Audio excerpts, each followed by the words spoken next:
చదువుకున్నప్పుడు ఏ పిల్లలు ఎక్కడ గంజాయి తీసుకుంటారో తెలియదు. ఒక ముఖ్యమంత్రి బాధ్యత లేని దుర్మార్గుడు వల్ల ఈ రాష్ట్రంలో గంజాయి పంట కూడా వాణిజ్య పంట అయిపోయిందంటే బాధవునా కాదని అడుగుతున్నా. అదే నా బాధ, ఆవేదన. నాకు ముఖ్యమంత్రి కావాలని కాదు. నాకెందుకయ్యా ముఖ్యమంత్రి? 14 ఏళ్లు ముఖ్యమంత్రిగా పనిచేసిన వ్యక్తిని. సమైక్య ఆంధ్రప్రదేశ్ చరిత్ర సృష్టించాను. 9 ఏళ్లు ఎక్కువ సమయం నేనే ముఖ్యమంత్రిగా ఉన్నా. 10 సంవత్సరాల అపోజిషన్ పార్టీ లీడర్ని. నా రికార్డు ఎవరు కూడా బ్రేక్ చేయలేరు.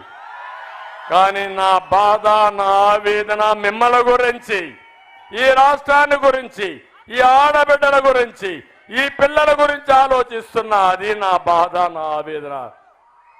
ఈ విధంగా చెప్పుకుంటూ పోతే అన్నీ పెంచేశాడు. అది అయిన తర్వాత బాధుడే బాధుడు. తర్వాత ఇదేం కర్మ కార్యక్రమం పెట్టా నేను. ఎవరైనా అడిగితే వాళ్ళ మీద దాడి. ఇప్పుడు నేను వెళ్ళాను ఇక్కడ మీ దగ్గర